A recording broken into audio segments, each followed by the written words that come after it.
मेरे प्यारे दोस्तों, अभी तक हमने टेस्ट सीरीज का जो करंट अफेयर की सीरीज चलाई गई है उसमें लगभग 5 टेस्ट कंप्लीट हो चुके हैं। और आज है टेस्ट नंबर 6 करंट अफेयर की सीरीज में। और आज के क्वेश्चन में हमारे ये 15 क्वेश्चन ही 10 क्वेश्चन रहने वाले हैं और 20 नंबर का ये टेस्ट रहने वाला है। वही 20 से 30 मिनट का समय होने वाला है। तो शुरू करते हैं दोस्तों आज का अपना प्यारा सा टेस्ट। क्वेश्चन नंबर पहला होगा और पहला क्वेश्चन है आज का और क्रम संख्या 51। 50 क्वेश्चन हमने अटेम्प्ट भी कर लिए हैं। निम्नलिखित में से किसका उपयोग प्राकृतिक मच्छर प्रतिकृषि तैयार करने में किया जाता है? ऑप्शन 1 है लेमन ग्रास, ऑप्शन 2 है कांग्रेस ग्रास, ऑप्शन 3 है नट ग्रास, ऑप्शन 4 है एलिफेंट ग्रास। मतलब कि प्राकृतिक मच्छर प्रतिकृषि तैयार करने में किया जाता है। किसका उपयोग किया जाता है? लेमन ग्रास, कांग्रेस ग्रास, नट ग्रास, एलिफेंट ग्रास। बताइए फटाफट क्या आंसर रहने वाला है। ऑप्शन एक इसका राइट आंसर हो जाएगा। लेमन ग्रास का ऑयल बनाया जाता है जिसके माध्यम से हम प्राकृतिक मच्छर प्रतिकृषि तैयार करने के काम आता है। देखिए इसका आंसर भी लेमन ग्रास से सिट्रोनेला नामक तेल निकाला जाता है और इस तेल का प्रयोग मच्छर प्रतिकृषि के रूप में तथा मच्छर प्रतिकृषि उत्पादों के निर्माण में किया जाता है। तो प्रतिकृषि का तात्पर्य क्या है आप कमेंट बॉक्स में कमेंट करके बताइए। और नहीं भी आ रहा है तो टेंशन नहीं लेने का, हम बताएंगे। मतलब मैं नेक्स्ट लेक्चर में बता दूंगा। अगर आप बता दे तो और अच्छा है, नहीं बता पाएंगे तो कोई दिक्कत नहीं है। क्वेश्चन नंबर 52 और आज का क्वेश्चन नंबर 2 है क्रम संख्या 52। देखिए ऑप्शन ए है यहाँ पर लीना नदी। तो लीना नदी कहाँ पर गिरती है? आर्कटिक सागर में गिरती है। आमोर नदी प्रशांत महासागर में गिरती है। टिग्रिस नदी फारस की खाड़ी में गिरती है और माही नदी गिरती है अरब सागर में। तो लीना नदी यहाँ पर ए का 2, बी का 4, सी का 1 और डी का 2, डी का 3 सॉरी, डी का 3 उठा लो, निकल के अपना आप आंसर आएगा। ऑप्शन 1 इसका राइट आंसर हो गया। देखिए लीना नदी जो रूस से निकलती है और आर्कटिक सागर में प्रवाहित होती है। आमोर नदी जो मंगोलिया, रूस, चाइना से होकर प्रशांत महासागर या तरतारी की खाड़ी में जाकर गिरती है। टिग्रिस नदी है तुर्की, सीरिया, इराक से होकर फारस की खाड़ी में अपना जल प्रवाहित करती है। माही नदी जो है मध्य प्रदेश, राजस्थान, गुजरात से होते हुए अरब सागर की खाड़ी में जाकर अपना जल प्रवाहित करती है। तो इसका राइट आंसर ऑप्शन 1 हो गया। ठीक है, नेक्स्ट क्वेश्चन आएगा हमारा क्वेश्चन नंबर 3 और क्रम संख्या 53। निम्नलिखित या निम्नांकित कथनों में से कौन सा सही है? ऑप्शन 4 ऑप्शन दिए हुए, कोई 3 या सारे के सारे सही रहने वाले हैं। ऑप्शन 1 है चीन जो है संसार में सब अग्रणी है कोयला उत्पादक देश है। करेक्ट है एकदम। ऑप्शन 2 है यूक्रेन में डोनेट्स बेसिन प्रमुख कोयला उत्पादक क्षेत्र है, ये भी एकदम करेक्ट है। ऑप्शन 3 है जर्मनी में सार क्षेत्र प्रमुख कोयला उत्पादक क्षेत्र जर्मनी के अंदर, ये भी एकदम करेक्ट है। ऑप्शन 4 है संयुक्त राज्य अमेरिका यानी यूएसए में कोयला उत्पादक क्षेत्र अपलेशियन प्रदेश में है, ये भी एकदम करेक्ट है। तो देखिए चारों के चारों ऑप्शन सही है हमारे यहाँ पर। ऑप्शन 4 यानी उपरयुक्त जितने भी ऑप्शन है सारे के सारे करेक्ट है। चीन विश्व में जिन खनिजों के उत्पादन में अग्रणी है उनमें कोयला भी एक है। करेक्ट है। डोनेट्स बेसिन जिसे डोनबास के नाम से भी जाना जाता है वर्तमान में यूक्रेन में स्थित है और कोयले का प्रमुख उत्पादक क्षेत्र करेक्ट है। जर्मनी में स्थित सारलैंड फ्रांस की सीमा पर है, सार नदी घाटी में स्थित है और ये जो है कोयले के वृत्त निक्षेप पे मिलते हैं, ये भी करेक्ट है। संयुक्त राज्य अमेरिका में कोयले का सबसे बड़ा क्षेत्र उत्तर अपलेशियन कोयला क्षेत्र है जहां पर उत्तम कोटि का कोयला प्राप्त होता है। देखिए कोयला जो है वो 3 प्रकार का होता है, एंथ्रेसाइट, बिटुमिनस और लिग्नाइट। तो और चौथे साहब का होता है पीट। तो एंथ्रेसाइट जो है लगभग हमारे कारगिल क्षेत्र के आसपास पाया जाता है, जबकि भारत के अंदर सबसे ज़्यादा बिटुमिनस जो बिटुमिनस प्रकार का कोयला सबसे ज़्यादा पाया जाता है, और ये सेकेंडरी नंबर का है, और पहले नंबर पे है लगभग एंट्रेसाइट, और सबसे उत्तम क्वालिटी का कोयला पाया जाता है। लिग्नाइट जो है ये लगभग इसमें उमस ज़्यादा होती है, मतलब कि नमी ज़्यादा होती है, और पेट तो पूरा का पूरा नमी वाला होता है। ठीक है, तो ये कोयले के प्रकार हुए एंथ्रेसाइट, बिटुमिनस, लिग्नाइट और पीट। क्वेश्चन नंबर 4 है आज का और क्रम संख्या है 54। यहाँ पर सूची 1 को सूची 2 से मैच करना है। सूची 1 में कुछ हड़प्पाई स्थल दिए हुए हैं और सूची 2 में ये जो हड़प्पाई स्थल हैं उनसे संबंधित क्षेत्र बताए हुए हैं। तो यहाँ पर देखिए, जो दगेरी है ये कहाँ पर है? ये परवर्ती हड़प्पाई स्थल है। लोथल जो है, लोथल भोगवा नदी के किनारे स्थित है। दैमाबाद जो है परवरा नदी के किनारे है, दैमाबाद महाराष्ट्र में। पैठन जो है वो गोदावरी नदी के किनारे स्थित है। तो दधेरी परवर्ती हड़प्पाई स्थल है, और लोथल भोगवा नदी, दैमाबाद परवरा नदी, और पैठन जो है गोदावरी नदी। तो देखिए डी का 3 है क्या कहीं? हाँ जी 2 में है, तो यानी ये दोनों ऑप्शन गलत हो गए। डी का 2, हाँ सॉरी, डी का 2 देखिए, डी का 2 तीसरा हो जाएगा इसका ऑप्शन। तो ए का 3, बी का 1,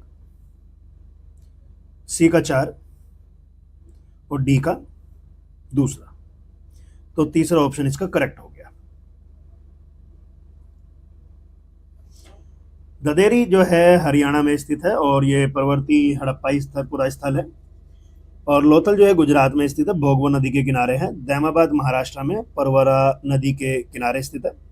पैठन महाराष्ट्र में है, गोदावरी नदी के किनारे स्थित है। तो 4 क्वेश्चन हो गए आज के। क्वेश्चन नंबर 5 और क्रम संख्या 55 है। निम्नलिखित में से SI यूनिटों में से कौन सुमेलित नहीं है? ये अंडरलाइन जरूर करिएगा, नहीं है या फिर असत्य। ऑप्शन 1 है कार्य का मात्रक हो गया SI मात्रक जूल, बल का न्यूटन हो गया, द्रव्यमान का किलोग्राम, दाब का डाइन बता रहा है। ये दाब का क्या होगा? पास्कल होता है दाब का, ये डाइन बता रहा है, तो गलत हो गया। ऑप्शन 4 इसका सही आंसर हो गया। दाब का जो SI मात्रक है वो पास्कल है। CGS प्रणाली में बल का मात्रक डाइन होता है, CGS प्रणाली में, और इसने SI प्रणाली में SIU में पूछा था, तो ये CGS में है बल का मात्रक डाइन, तो इसलिए राइट आंसर हमारा यहाँ पर 4 हो गया। क्वेश्चन नंबर 6 होगा और क्रम संख्या 56। ध्वनि का वेग अधिकतम कहाँ पर होता है? ध्वनि का वेग, देखिए फिजिक्स की क्लास भी आपकी आयोजित कराई जा रही है विकास सर द्वारा, और पॉलिटिकल लेक्चर कंटिन्यू आ रहे हैं आपके, BA के भी हैं, और BA के कोई ना सीरियस नहीं लेता, जबकि BA के अंदर history, polity, geography, economics, environment, ecology काफ़ी महत्वपूर्ण भूमिका निभाते हैं। सिविल एस्पिरेंट बनना हो, वो सिविल सर्वेंट बनना हो, या फिर पॉलिटिक्स में आना हो, सभी क्षेत्र में BA काफ़ी अहम रोल निभाता है। परंतु हमारे मानसिकता बनी हुई है कि साइंस की अहमियत ज़्यादा है, BA की तो है ही नहीं। जबकि BA करने वाला या साइंस करने वाला अगर वो सिविल सर्वेंट बनना चाहता है तो जाहिर सी बात है वो दिल्ली जाएगा, और दिल्ली जाकर फिर से वो BA की क्लास अटेंड करेगा, है ना, कोचिंग के माध्यम से। अब उसे ये अगर पता लग जाए कि जो आप BA में करेंगे और वो ही सिविल सर्वेंट के लिए अनिवार्य है, कंपलसरी है, जैसे कि टीना ढाबी जी हैं, IAS हैं, उन्होंने क्या किया, सबसे पहले अपना बैकग्राउंड BA वाला रखा, बैचलर ऑफ आर्ट्स। उनका 10वीं क्लास से ही इंटरेस्ट जगा दिया गया, बना दिया गया कि आपको सिविल एस्पिरेंट बनना है, सिविल सर्वेंट बनना है। उन्होंने 12th क्लास में भी ह्यूमैनिटीज़ ली, ह्यूमैनिटीज़ और साइंस साइड नहीं ली, और फिर वो BA में भी उसी लाइन को पकड़े हुए, मतलब कि एक नाव, जब पता है मंजिल अपनी सिविल सर्वेंट है तो क्यों हमने 2 नाव में पैर रखना है, एक ही नाव में पैर रखेंगे ना। तो लगे रहे और अपने पहले ही अटेम्प्ट में पहली रैंक लेके झंडे गाड़ दिए। तो मेरा तो प्रयास यही है दोस्तों कि मैं आप सबको अच्छे से अवगत करा पाऊं कि बीए की इंपॉर्टेंस क्या है ना। तो ध्वनि का वेग अधिकतम होगा ऑप्शन ए निर्वात में, ऑप्शन दो वायु में, ऑप्शन तीन जन में, ऑप्शन चार इस्पात में। तो देखिए ध्वनि का जो सबसे ज्यादा वेग होगा वो इस्पात में होगा, यानी स्टील में। ऑप्शन चार इसका करेक्ट आंसर हो गया। देखिए ध्वनि की चाल उस माध्यम की प्रकृति पर निर्भर करती है जिसमें होकर वह जाती है, यानी गमन करती है। ध्वनि की चाल भिन्न भिन्न माध्यमों में भिन्न भिन्न होती है।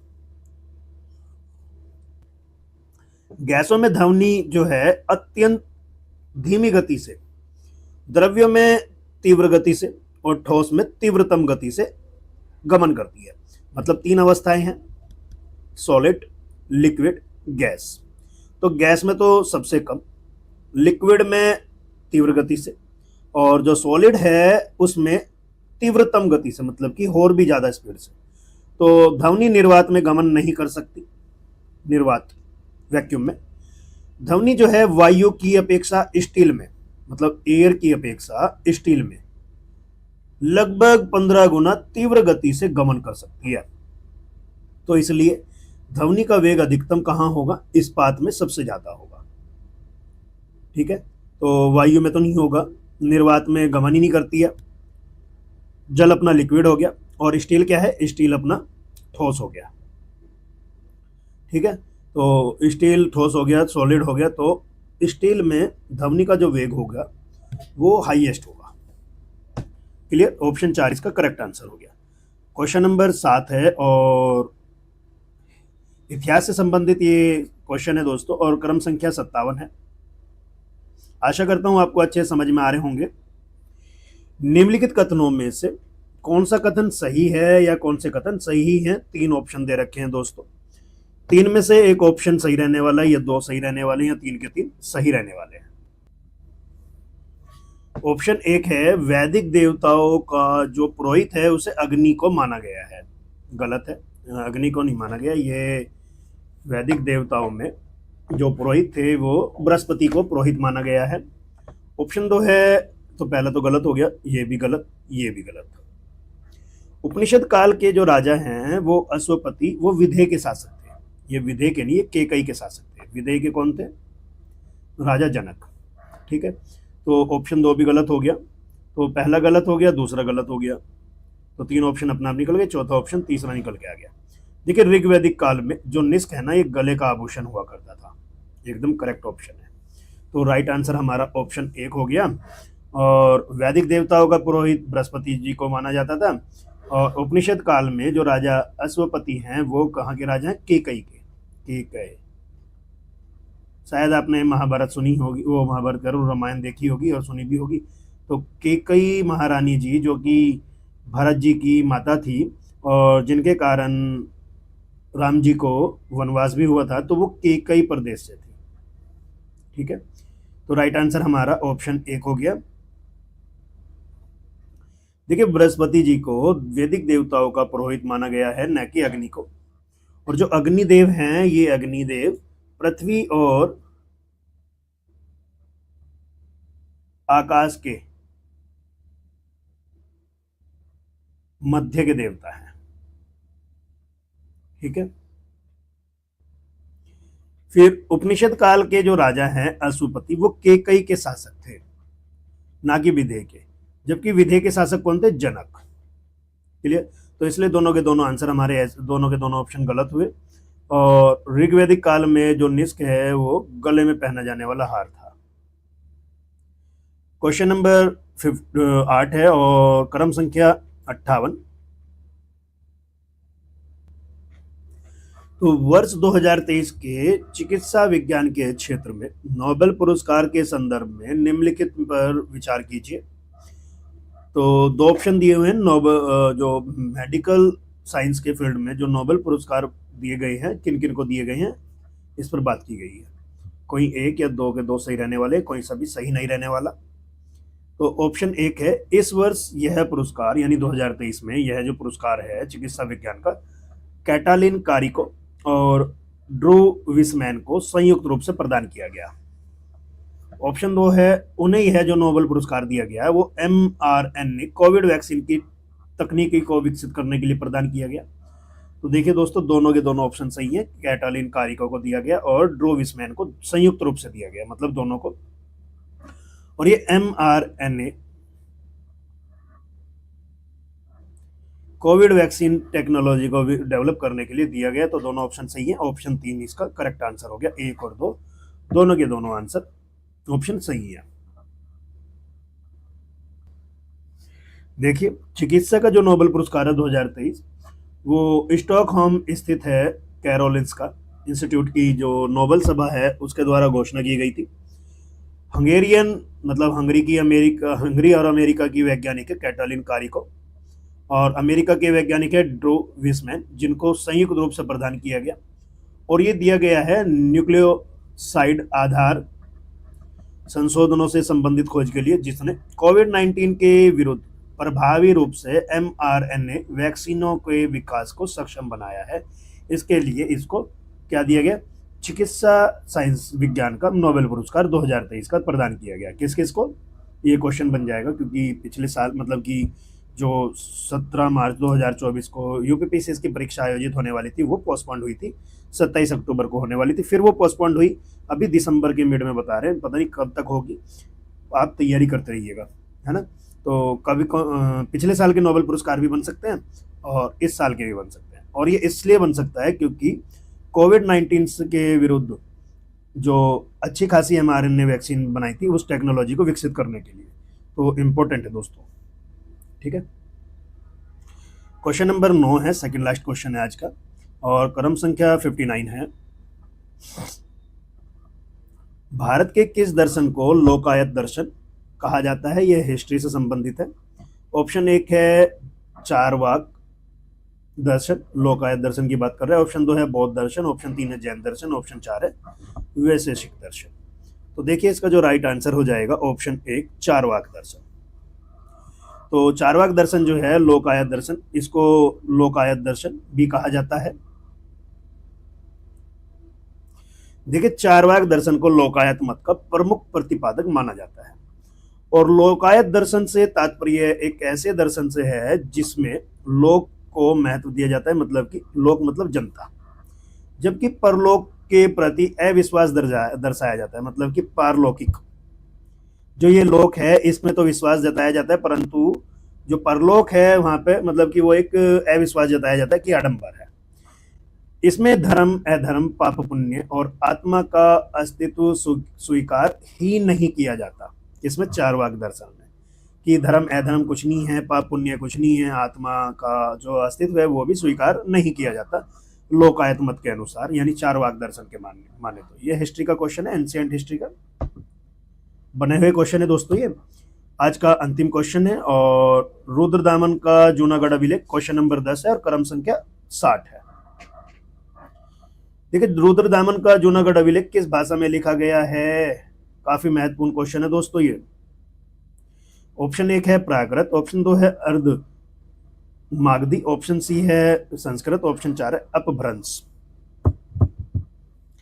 तो ऑप्शन 3 इसका राइट आंसर हो गया। संस्कृत भाषा का में लिखा हुआ रुद्रदामन का जूनागढ़ अभिलेख है। सबसे पहले जो संस्कृत भाषा में प्राप्त हुई है रुद्रदामन के जूनागढ़ अभिलेख से प्राप्त हुई है। देखिए, मैं आपको एक हिंट दूंगा, और हिंट नहीं मतलब एक ट्रिक बताऊंगा। ये अपना प्यारा भारत है, और जस्ट अ मिनट,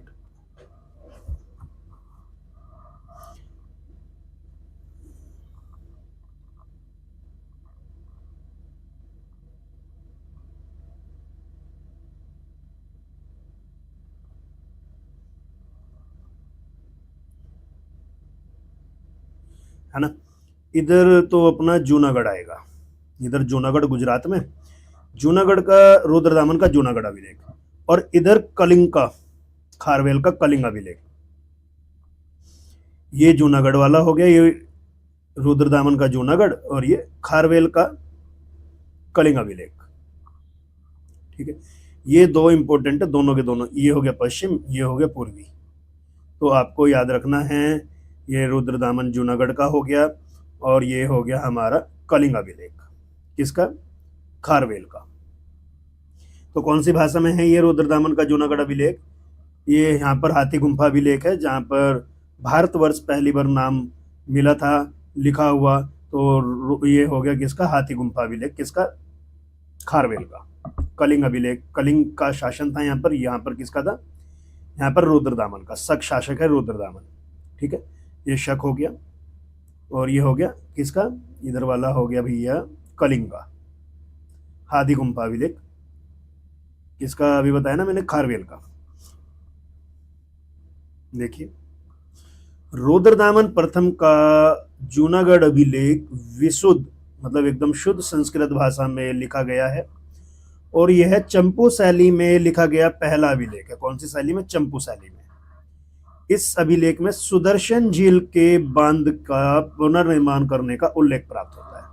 ये जो सुदर्शन झील है, इसका निर्माण चंद्रगुप्त मौर्य द्वारा कराया गया था।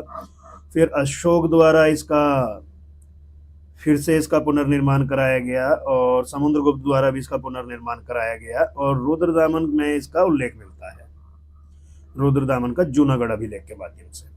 ये गिरनार का अभिलेख भी के नाम से ही प्रसिद्ध है। तो काफ़ी महत्वपूर्ण है ये मेरे प्यारे दोस्तों। आशा करता हूँ आपको अच्छे से समझ में आया होगा, और क्या स्कोर आपका बना हुआ है आप कमेंट बॉक्स में ज़रूर बताइएगा। फाइट आपकी आपसे है, किसी अन्य से फाइट नहीं है। और मेरे प्यारे दोस्तों, जिस प्रकार आप फ़ायदा उठा रहे हैं इस टेस्ट सीरीज़ का, ऐसे ही अपने भाई बंधुओं, अपने सखा मित्रों को ज़रूर शेयर करें। उनका भी उनके खुद के साथ कंपटीशन है, किसी के साथ नहीं है। और लगे रहिए मेरे प्यारे दोस्तों, कभी भी दिसंबर के महीने में यूपीपीसीएस की परीक्षा का आयोजन कराया जा सकता है। और आरओ का जो 2023 का री एग्ज़ाम होने वाला है, वो भी दिसंबर के अंतिम वीक में निर्धारित किया हुआ है, 22-23 दिसंबर। और नॉर्मलाइजेशन को लेकर प्रयागराज लोक सेवा आयोग में, उत्तर प्रदेश लोक सेवा आयोग में धरना प्रदर्शन, कैंडल मार्च निकाला जा रहा है, जिससे कि नॉर्मलाइजेशन यानी कि उसको ख़त्म किया जा सके। हम सभी के हित की बात है दोस्तों। आप ज़्यादा से ज़्यादा ट्विटर पर भी इसका अभियान जरूर चलाएं। तो मिलते हैं फिर मेरे प्यारे दोस्त नेक्स्ट लेक्चर में नई उमंग, नए जोश के साथ। बने रहिए श्री एजुकेटर यूट्यूब चैनल के साथ। आप सभी का तहे दिल से धन्यवाद।